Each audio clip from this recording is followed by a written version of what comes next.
Hello everyone, मैं हूं सचिन और आप सबका बहुत बहुत स्वागत है मेरे इस यूट्यूब चैनल पे जहां हम लोग देख रहे हैं वेबसाइट डेवलपमेंट विद पीएचपी। और आज के इस क्लास में हम लोग एरे के बारे में बात करने वाले हैं। हालांकि इससे पहला जो वीडियो था उसमें हम लोगों ने डिस्कस किया था एरे के बारे में, बट वो क्या था कि लूप के साथ में हम लोगों ने एरे के बारे में डिस्कस किया था। ये जो है ये पूरा सेपरेट वीडियो जो है एरे के ऊपर में है, ठीक है। तो सबसे पहले मैं आपको बता दूं कि एरे होता क्या है। तो उसके लिए यहाँ पे मैं क्या करने वाला हूँ, मैं यहाँ पे PHP का टैग को ओपन करूँगा और यहाँ पे क्लोज करूँगा, ठीक है। अब क्या होता है कि मान लीजिए कि बहुत सारा बच्चों का नाम है, तो उनका अगर नाम हमको स्टोर करवाना है तो हम लोग क्या करते हैं, हम लोग लिखते हैं name one is equal to Sachin. उसके बाद फिर यहाँ पे दूसरा वेरिएबल लेना पड़ता है, name two equal to Saanvi. उसके बाद फिर यहाँ पे लिखना पड़ेगा जैसे name three equal to Amit, ठीक है ना। तो हर एक बंदा के लिए एक वेरिएबल हम लोगों को डिक्लेयर करना पड़ रहा है, जैसे नॉर्मली हम लोग वेरिएबल डिक्लेयर करते हैं, ठीक है। बट इन एरे हम लोग क्या कर सकते हैं, एरे में सिर्फ मैं यहाँ पे नेम्स नाम का एक वेरिएबल लूंगा और उसके बाद यहाँ पे लिख दूंगा array and then bracket open close, और इसके अंदर में अब सारा नाम हम लोग लिख देंगे जैसे Sachin comma Amit comma Sumit comma Ravi, ठीक है। तो अब ये क्या हो गया, ये हो गया मेरा एक लिस्ट ऑफ नेम समझ लीजिए, ठीक है। या तो आप बोलिए एरेज ऑफ नेम, ठीक है ना। ये हमारा एरेज ऑफ नेम हो गया, ओके। और अब ये जो एरेज मिला है हम लोगों को, ये किस प्रकार से मिला है उसको भी थोड़ा हम लोग समझ लेते हैं। ये जो मिला है, देखिए एरे क्या हो जाता है कि इस प्रकार से मैं एक लाइन ड्रॉ करता हूँ, थोड़ा टेढ़ा ड्रॉ हो रहा है, और फिर ऐसे ऐसे और ऐसे। अब यहाँ पे कितना है, एक दो तीन चार, तो मैं यहाँ चार डब्बा बना लूंगा, एक, ये चार डब्बा बन गया, ठीक है। और हर एक वैल्यू, मतलब ये जो सचिन है सोचिए इस डब्बा में स्टोर है, अमित जो है वो इस डब्बा में स्टोर है, सुमित जो है ये इस डब्बा में स्टोर है, और रवि जो है इस डब्बा में स्टोर है। तो इससे एक बात समझ में आता है कि एरे के अंदर में जो वैल्यूज होता है वो सीक्वेंस ऑर्डर में होता है। किस ऑर्डर में होता है, सीक्वेंस ऑर्डर में। अब दूसरा चीज है, हर एक वैल्यू के लिए उसका एक इंडेक्स नंबर होता है, जैसे पहला वाला के लिए 0, दूसरा वाला के लिए 1, तीसरा वाला के लिए 2 और चौथा वाला के लिए 3। तो इससे और एक चीज क्या समझ में आया कि अगर मैं लास्ट इंडेक्स खोजूं तो लास्ट इंडेक्स कैसा होगा, एरे का जो टोटल लेंथ होगा, जैसे अगर इसका हम लोग बात करें लेंथ ऑफ दिस एरे, तो ये कितना है, 4 है। तो मैं बोलूंगा लास्ट इंडेक्स वैल्यू कैसे निकलेगा, तो लास्ट इंडेक्स वैल्यू जो होगा वो हमेशा क्या होगा, लेंथ -1 होगा, अगर हम लोग लास्ट इंडेक्स वैल्यू देखना चाहे तो कोई भी एरे का, ठीक है। बात समझ में आया। अभी मैं ये सारा चीज को हटा देता हूँ और वापस हम लोग आ जाते हैं कोडिंग में। अब यहाँ पे मान लीजिए कि मुझको पहला नाम प्रिंट करवाना है, तो मैं क्या करूँगा, मैं लिखूँगा इको, और उसके बाद में एरे का जो नाम होगा वो हम लोग लिखेंगे एंड देन स्क्वायर ब्रैकेट और उसके बाद इंडेक्स नंबर। जैसा अभी मैंने बताया कि पहला इंडेक्स नंबर शुरू कहाँ से होता है, 0 से। तो पहला के लिए 0, दूसरा के लिए 1, उस तरह से वो आगे जाते जाएगा। अभी अगर मैं आपको ब्राउज़र में ले जाऊं और यहाँ पे अगर मैं रिफ्रेश करूं, तो यहाँ पे अनडिफाइंड वेरिएबल नेम्स दिखा रहा है, क्योंकि एरे का नाम हम लोग नेम्स रखे हैं और यहाँ पे मैं नेम लिख रहा हूँ, तो जाहिर सा बात है एरे ही एरर दिखाएगा ही ना, एरर दिखाएगा, एरे नहीं सॉरी, है ना। और अभी अगर मैं जाऊं और इसको रिफ्रेश करूं तो देखिए यहाँ पे हम लोगों को सचिन देखने को मिल रहा है and this is the first element of my array, ठीक है। अब रहा सवाल है कि हर एक एलिमेंट को हम लोग इस तरह से दिखाएंगे, है ना, 1 लिखना पड़ेगा, 2 लिखना पड़ेगा, ऐसा ज़रूरी नहीं है। हम लोग क्या करेंगे, हम लोग लूप थ्रू से दिखा सकते हैं। जैसे यहाँ पे मैंने प्रीवियस क्लास में भी आपको जब लूप पढ़ा था बताया था कि हम लोग एक लूप लेंगे, इसका एक हम लोग वेरिएबल यानी स्टार्टिंग पॉइंट वाला वेरिएबल जो रहेगा यहाँ पे 0, और फिर यहाँ पे हम लोग क्या करेंगे, यहाँ पे मैं लिख दूंगा आई इज लेस देन, और लेस देन के बाद मैं एक चीज़ और बता दूं आपको। जैसे यहाँ पे 1 2 एंड 3 4 है और मुझको इसका लेंथ चाहिए, तो उसके लिए मेरे को क्या करना पड़ेगा, इसका लेंथ जो है उसके लिए मेरे को काउंट फंक्शन यूज़ करना पड़ेगा, COUNT काउंट। और काउंट में फिर अगर मैं यहाँ पे नेम लिख दूँ, that will return the length of the array. इसके जरिए हम लोगों को ये पता चल जाएगा इस पर्टिकुलर एरे में कितना एलिमेंट है, तो जितना भी लेंथ होगा उससे एक कम होना चाहिए। इसीलिए यहाँ पे मैंने लिखा कि आई का वैल्यू जो रहेगा उसका लेंथ से कम होगा, लेस देन होगा, तब तक तो लूप होगा, उसके बाद ये बंद हो जाएगा। फिर यहाँ पे हम लोग क्या करेंगे कि आई का वैल्यू बार बार हम लोगों को इंक्रीमेंट करना होगा। उसके बाद में यहाँ पे हम लोग लिखेंगे इको, और इको के बाद में इसके अंदर में मैं यहाँ लिख देता हूँ name, then square bracket and then यहाँ पे 0, और उसके बाद यहाँ पे मैं HR टैग लिख देता हूँ। और फिर हम लोग वापस यहाँ जाएंगे और इसको एक बार मैं रिफ्रेश करूँगा, तो यहाँ पे मेरे को दिखा रहा है undefined variable names on line number 4। फिर से मैंने वही मिस्टेक किया है कि यहाँ पे मैंने नेम लिखा है।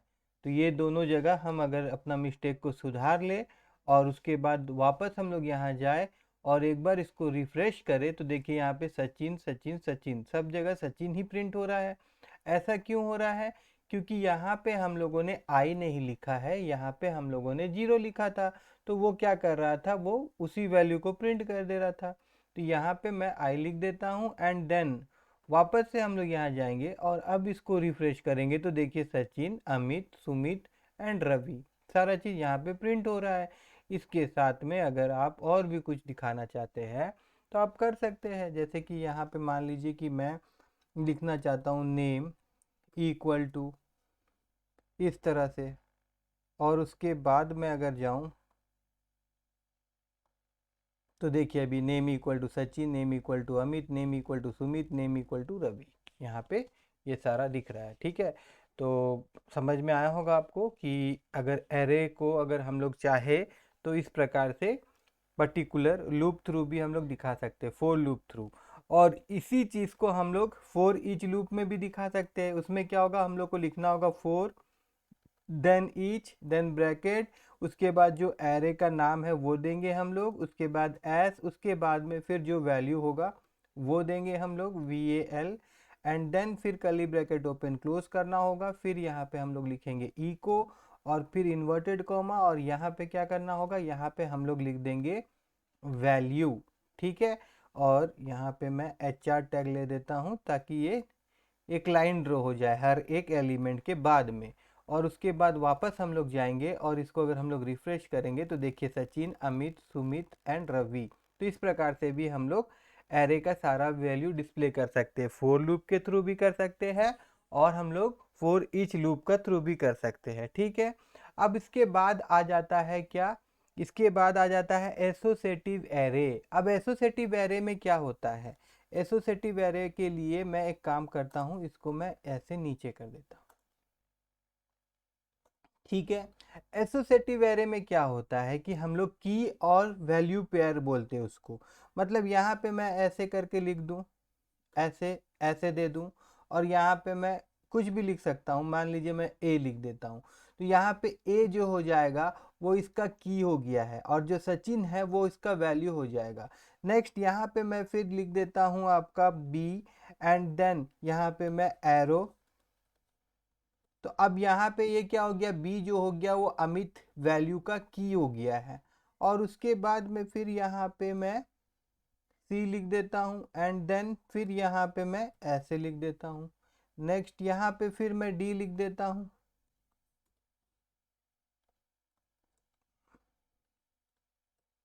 और फिर यहाँ पे एरो। ठीक है ना, तो ABCD जो होगा की हो जाएगा, और सचिन, अमित, सुमित जो हो जाएगा ये आपका क्या हो जाएगा, ये आपका वैल्यू हो जाएगा। और फॉर ईच लूप के थ्रू हम इसको डिस्प्ले करा सकते हैं। और यहाँ पे जैसे मैंने लिखा है ना वैल्यू, तो यहाँ मैं क्या करूँगा, मैं ऐसे करके लिख दूंगा की, ठीक है, और फिर ऐसे कर दूंगा मैं, ठीक है। और अभी क्या है कि अगर मैं की वाला वैल्यू को खाली प्रिंट करके दिखाऊं, अगर मैं यहाँ पे की वाला वैल्यू को खाली प्रिंट करके दिखाऊं, तो मुझको इस पर्टिकुलर एसोसिएटिव एरे का की देखने को मिलेगा। यहाँ पे वापस हम लोग जाए और रिफ्रेश करें तो देखिए ABCD that will given only the key of the particular array. और अगर मैं यहाँ पे वैल्यू लिख दूंगा तो मेरे को इसका वैल्यू देखने को मिलेगा इसके अंदर में अवेलेबल। जो यहाँ हम लोग जाते हैं, इसको हम लोग रिफ्रेश करते हैं तो देखिए इस प्रकार। और अगर हम लोग दोनों देखना चाहे तो भी हम लोग देख सकते हैं। यहाँ पे मैं लिख देता हूँ की, और यहाँ पे कुछ हम लोग दे देते हैं साइन, ठीक है। और देन वापस हम लोग यहाँ आते हैं और अगर इसको रिफ्रेश करते हैं तो देखिए की भी मिल रहा है और हम लोगों को वैल्यू भी मिल रहा है। तो ये फॉर ईच। अब मान लीजिए कि अगर आप एक एक चीज़ को भी एक्सेस करना चाहते हैं तो आप कर सकते हैं, ठीक है। वो कैसे, अगर मैं यहाँ पे लिखूँ एरे का नाम, जैसे मैं यहाँ पे लिखता हूँ नेम, ठीक है, और ब्रैकेट ओपन क्लोज, और इसके अंदर में मैं की लिख देता हूँ, जैसे यहाँ पे की है ए। और देन इसको अगर मैं इको कराऊंगा तो अब इसका जो वैल्यू होगा वो प्रिंट होगा, इसका जो भी वैल्यू होगा बट वो प्रिंट होगा। देखिए यहाँ पे हम लोग क्या कर रहे हैं, ठीक है, खाली इको लिखने से भी तो हो जाएगा। यहाँ पे हम लोग इसको बंद कर देते हैं एंड देन वापस यहाँ जाते हैं और इसको मैं रिफ्रेश करता हूँ तो देखिए ए जो की है उसका वैल्यू क्या है, सचिन है, तो यहाँ पे हम लोग को सचिन मिल रहा है, ठीक है। अभी मैं थोड़ा से फिर से आपको पीछे ले जाता हूँ और मान लीजिए कि अगर मैं यहाँ पे लिखता हूँ कुछ और थोड़ा पीछे जाते हैं हम लोग। हाँ, अगर मान लीजिए कि यहाँ पे अगर मैं लिखता इस प्रकार से, यहाँ पे मैं लिख देता हूँ नेम और ब्रैकेट ओपन क्लोज, और उसके बाद मैं लिख देता हूँ e and then equal to, और उसके बाद मैं यहाँ पे लिख देता हूँ SAANVI और बंद कर देता हूँ इसको।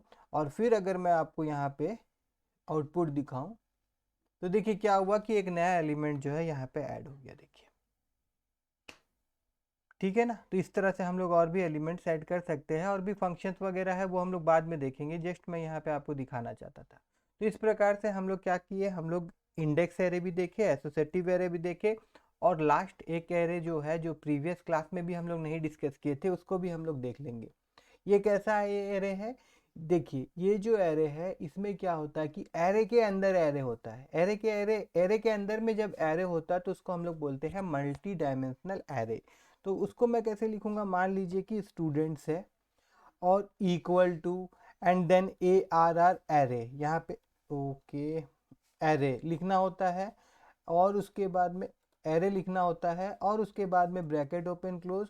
और यहाँ पे क्या होगा, इसके अंदर में जो वैल्यूज़ होगा वो भी एरेज में ही अवेलेबल होगा। कैसे, मैं यहाँ दिखा रहा हूँ, मैं यहाँ पे लिखता हूँ array then bracket open close, और उसके बाद में यहाँ पे मैं वैल्यूज़ दे रहा हूँ जैसे 1, उसके बाद में यहाँ दे देता हूँ सचिन, उसके बाद में दे देता हूँ यहाँ पे DCA, फिर कॉमा। अब इसी को मैं यहाँ से कर लूँगा कॉपी,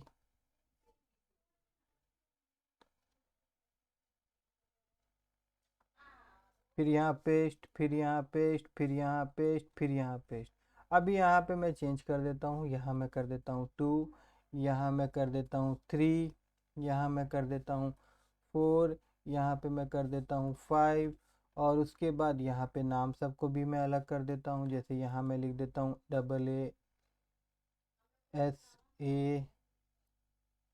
SAANVI सानवी।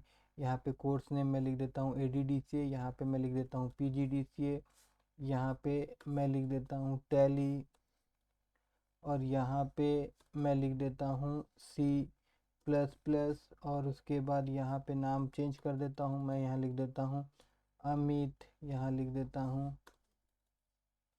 सुमित, यहाँ लिख देता हूँ राजेश। ओके, ठीक है ना। अब मैं क्या करने वाला हूँ, अब इसको अगर हम लोग प्रिंट करना चाहे, देखना चाहे, तो ये किस प्रकार से मिलेगा। अब देखिए ये जो रहेगा ना, ये कुछ हमारे पास जो डाटा मिलेगा ये हमको, इसको पहले मैं समझा दूं आपको, तो उसके लिए अभी यहाँ पे देखिए ये कुछ इस प्रकार से बनेगा। देखिए ये 0 1 2 3, मतलब यहाँ पे 4 रो है ना। ये आपका एक एक लाइन जो होता है इसको हम लोग क्या पकड़ के चलते हैं, रो पकड़ के चलते हैं। तो ये हो जाएगा रो 1, ये हो जाएगा आपका रो 2, ये हो जाएगा आपका रो 3, और ये हो जाएगा आपका, एक मिनट, रो 1 रो 2 रो 3, ये हो जाएगा आपका रो 4, और ये हो जाएगा आपका रो 5। ठीक है, तो यहाँ पे हम लोग को एक लेना पड़ेगा, और ये 0 से स्टार्ट होगा। फिर यहाँ पे भी क्या होगा, ये होगा 0 1 2। तो कॉलम देखिए कितना ठो है, ये आपका कॉलम 1 हो गया, ये आपका कॉलम 2 हो गया, और ये आपका कॉलम 3 हो गया। बात समझिए, ठीक है ना। तो अब जो वैल्यू होगा, अगर 0 0 मैं लिखूंगा तो मेरे को मिलेगा 1, है ना।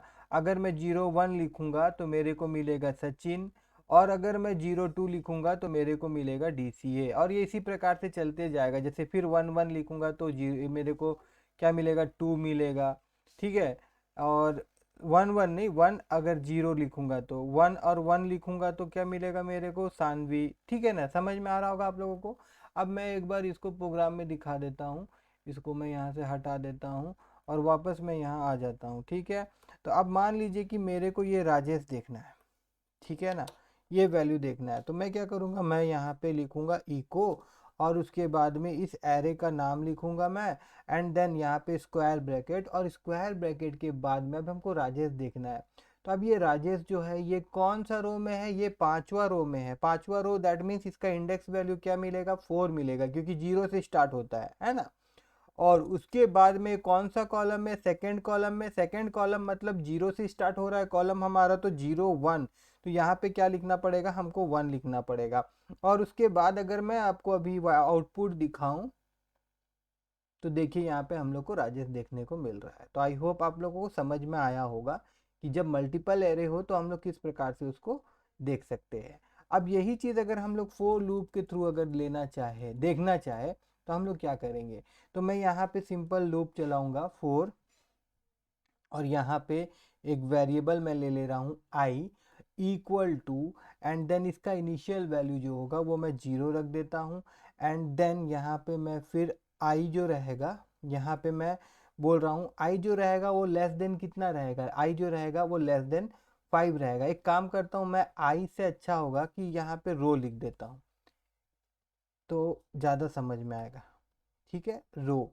और उसके बाद में फिर मैं यहाँ पे क्या कर रहा हूँ, मैं यहाँ पे लिख देता हूँ रो जो है वो प्लस प्लस होगा, बढ़ेगा, एंड देन फिर ब्रैकेट ओपन क्लोज। और हम लोग को दो वैल्यू चाहिए, इसीलिए हम लोगों को नेस्टेड लूप लेना पड़ेगा। हालांकि हम लोग नेस्टेड लूप के बारे में प्रीवियस क्लास में हम लोग नहीं देखे थे, मगर लूप के अंदर में फिर से एक लूप अगर हम लोग डिक्लेयर करते हैं तो उस लूप को नेस्टेड लूप बोला जाता है। जैसे यहाँ पे एक लूप हो गया हमारा, और फिर इसके अंदर में हम लोग एक लूप और डिक्लेयर कर रहे हैं। यहाँ पे इसका नाम मैं COL ले दे रहा हूँ, और it will also started from 0। उसके बाद फिर मैं यहाँ पे लिख रहा हूँ COL, और ये बोल दे रहा हूँ लेस देन। अब कॉलम कितना है भाई, 3 है, मतलब ये लेस देन मेरा 0 1 और 2 तक जाएगा, है ना। तो ये लेस देन वैल्यू इसका क्या होना चाहिए, 3 होना चाहिए। उसके बाद में फिर यहाँ पे मैं COL लिख देता हूँ, एंड देन प्लस प्लस। उसके बाद देखिए अब ठीक है ना। अब यहाँ पे हमको क्या मिल रहा है, यहाँ पे देखिए, अगर मैं आपको पहले इको करके दिखा देता हूँ, है ना। यहाँ पे मैं आपको इको करके दिखा रहा हूँ। देखिए यहाँ पे जो रो है वो क्या मिल रहा है, rho equal to, and then मैं यहाँ पे रो को प्रिंट करवा दे रहा हूँ, ठीक है। और उसके बाद यहाँ पे मैं कॉमा, कॉमा नहीं देता हूँ, स्पेस दे देता हूँ, ऐसे लिख देता हूँ। और उसके बाद मैं यहाँ पे लिखता हूँ COL कॉलन इक्वल टू, और फिर मैं यहाँ पे COL कर देता हूँ, ठीक है ना। उसके बाद फिर यहाँ पे हम लोग डॉलर साइन नहीं, यहाँ पे हम लोग ब्रेक स्टेटमेंट दे देते हैं या फिर HR दे देते हैं सबसे अच्छा। यहाँ पे हम लोग HR से क्या होता है, एक हॉरिजेंटल लाइन ड्रॉ होता है, तो उसको मैं यहाँ दे देता हूँ। एंड देन अब अगर मैं आप लोगों को वापस यहाँ ले जाऊँ और अगर मैं इसको रिफ्रेश करूँ तो देखिए यहाँ पे क्या हो रहा है, मेरे को सबसे पहले कॉलन 0 0 मिल रहा है, फिर 0 1 मिल रहा है और फिर 0 2 मिल रहा है। तो इससे क्या होगा कि हम लोगों को पहला रो का सारा वैल्यू मिल जाएगा और उसके बाद में फिर नेक्स्ट रो का सारा वैल्यू मिल जाएगा। तो इस प्रकार से सारा वैल्यूज हमको मिल जाएगा। करना क्या होगा हम लोगों को, हम लोग जो यहाँ लिख रहे थे यहाँ पे बस थोड़ा सा हम लोग को चेंज करना है। यहाँ पे रो के आगे में हम लोग क्या लिख देंगे, एरे का नाम लिख देंगे, ठीक है। और इस रो को हम लोग क्या करेंगे, हम लोग स्क्वायर ब्रैकेट में लिख देंगे। एंड देन अगेन यहाँ पे ये जो कॉलम है इसको भी हम लोग स्क्वायर ब्रैकेट में लिख देंगे। और ऐसा लिखने के बाद में अगर मैं आप लोगों को यहाँ ले जाऊं और अगर मैं रिफ्रेश करूं तो यहाँ पे मेरे को एरर दिखने को एरर मिल रहा है। क्यों मिल रहा है एरर, एक बार यहाँ हम लोग देख लेते हैं। यहाँ पे अच्छा ये इन्वर्टेड कॉमा जो है इसको यहाँ से हम लोग हटा देते हैं और उसके बाद में अगर मैं अभी आपको ले जाऊं वापस और फिर अगर मैं रिफ्रेश करूं तो देखिए अब यहाँ पे वन सचिन DCA सानवी वगैरह वगैरह सारा चीज़ हम लोग को देखने को मिल रहा है ना। तो इस प्रकार से हम लोग मल्टीपल जो डाटा रहेगा उसको शो करवा सकते हैं, मल्टीपल एरे का डाटा को, ठीक है। आई होप आप सबको मेरा ये आज का क्लास अच्छा लगा हो। अगर अच्छा लगा हो तो मेरे इस वीडियो को लाइक करिएगा और मेरे चैनल को सब्सक्राइब करना मत भूलिएगा।